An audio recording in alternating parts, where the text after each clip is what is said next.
Hi, in this video I'm going to tell you everything that I love about my adopted sons. So soppy alert. I'm Nyree. I've got two adopted sons who are now coming up, well, they're actually 11 and 12, and so we've had them for a long time. Yesterday was my son's birthday, and we had, for the first time in a long time, a lot of our family around.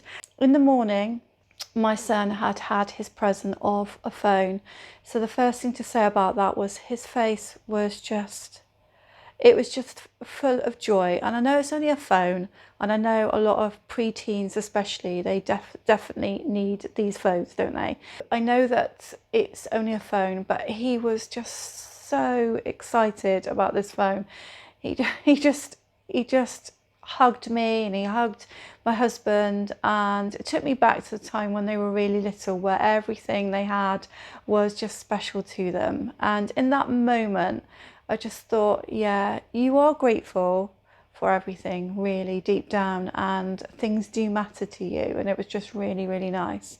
In the evening, when everybody came around, some people had brought presents, some people had given money, and I thought because he had the phone that we were going to have issues about him even bothering to open them.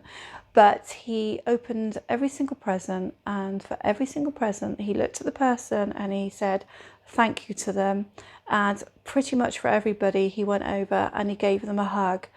I just, you know, it was lovely. It was really lovely. I'm not trying to kind of blow my trumpet or anything. I'm blowing his trumpet. It was really, really lovely the way that he went up and said thank you for everything. So let me tell you about other things that they do. So my older son is completely animal obsessed, and it's just such a lovely, gentle, natured kind of way that he has about him with animals. And we have just moved our chicken coop. We've got 4 chickens, and we needed to move it because it's really boggy, and they had to be moved down on the grass, but they were moved with the coop before they then had the run. So he was super concerned about this, and he was saying things like, well, he seemed to be saying that it's different for them, and he kept going out and checking on them and making sure they were all right. I mean, the chickens loved it because they had grass back, and they love it now, but he was just so concerned that they were all right. And he humanises them. You know, he calls the older, the most feisty one, Ginge, and they come home from school. My dog goes nutty when they come home. He starts doing sort of like a wiggle, a Labrador wiggle, and they make a big fuss of the dog, and they say things like, oh, he really loves to see us when we come home. And animals, they just really love animals. The other thing I love about them is their adoration of food. Doesn't mean to say they like all food. The little one has a few problems around food, but their adoration if you do something a bit special or something that they've asked for. So again, it was my son's birthday, and he asked me to do this very particular recipe that he wanted of a carrot cake. I hadn't enjoyed this carrot cake however many months we'd had it before, but he loved it, and he said, that's what I want you to make. I said, well, don't you want me to decorate it and make it, you know, really special on top? He went, no, I just want the carrot cake. That's the carrot cake I want. So there I was, grating hundreds of carrots, making this carrot cake, and it did come out really well. And I brought the cake out to him, and I just thought, is he going to be disappointed? Because he's literally asked for a carrot cake with cream cheese topping, no decoration. And it came out, and he just kind of like claps his hands a little bit, and just got so excited because he knew that that's what he'd asked for and that's what I'd made. And yeah, a huge slice of that carrot cake, and everybody enjoyed it, and he just enjoyed it because he knew that I'd made the effort for him just to do that little thing. They still sometimes go back to those old ways of small things mattering.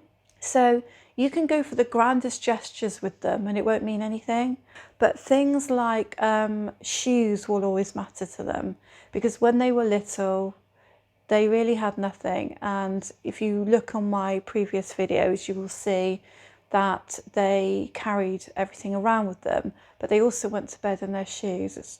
It's really sad, I know it is, but shoes mean a lot to them. So okay, it was a bit of a downer, but the youngest one was trying to kind of get into the older one's trainers that he really likes. Sometimes we pass down and sometimes we buy new, but he really likes these trainers, and he kept on trying to prove to me that his feet were big enough for them. So it was a bit annoying, but again, it reminded me of everything mattered because they had nothing. So every clothes I bought them, every shoes I bought them, every toy I bought them was massive to them. They love my other children, my birth children. So if you adopt with birth children, be prepared for your adopted children to really attach to them if those children are older. And what we found with our teenage children who are now adults, it's almost like it's not just Tim and I who are the parents, it's, you know, the other 5 as well.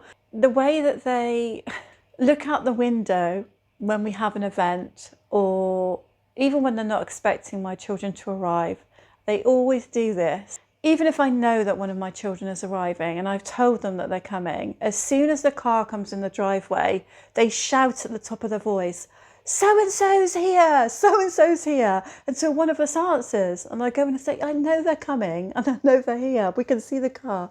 And they get really excited about seeing our children come. They don't always like the time we spend with them, but they get really excited when they come. And my son and his wife are here at the moment, which is really lovely. And heartbreakingly, I know that when they go, they'll both be down, particularly the older one, but they will both be down. I think my children offer something that Tim and I can't, and that's energy and sporty stuff. So they will really miss them when they go. And always the older one asks when they're coming again. Often they both ask when people are coming over and when people are coming over for tea. Other things that I kind of love about them, because it's unique but also drives me bonkers, is they do hoard everything. You'll go into their bedroom, you might say to me, well, every child is like that, but I've had 5 and I don't remember my other children really being like this. The younger one keeps everything. Everything has its place, kind of, and everything is important. So even the most hideous toy or the most ridiculous drawing that took 2 seconds, it's all kind of laid out in the room. So it does look a little bit like a bazaar shop or a jumble sale in there, but it all matters to him. And to be honest, the older one is similar, like they will try and keep hold of everything that they've ever had. So a bit of an issue, but I kind of love it about them. It makes them quite quirky as well. The other thing I want to say about them is they have a massive sense of injustice, both of them. So, for example, my older son, I don't really know what happened, but their school had to go into lockdown, and not as in lockdown COVID, but lockdown. Something happened, and my son was saying that his very good friend was very upset about it and very afraid, and so he went off to go and sort him out rather than go to where he needed to go for lockdown. And I said to him, do you not think that you should have made sure you went into lockdown? But I know the way he thinks is thinking that it was more important to look out for his friend, and that is what he is like. And the younger one, again, probably ends up in the middle of every fight that there is, in a sense, but it's because if anybody is not very nice to somebody else, he'll get involved. Even if he doesn't even like that person, he will get involved, and he will often say to me, oh, so-and-so wasn't very nice to so-and-so today, and I didn't agree with what happened. A great sense of injustice, and I guess that goes back to their history and the way that they see the world. I really love them. I think they have a lot of difficulties. They're going to have a lot of difficulties in life, but they've taught me a lot about myself as well, and I'm going to be there for them for the duration, and I just hope that they can realise how special they are. So I hope you enjoyed this rather soppy alert video, and if you did, take time to subscribe. But there are lots and lots of practical, helpful tips and advice on my channel. They're not all soppy alert videos. Okay, thank you. Bye.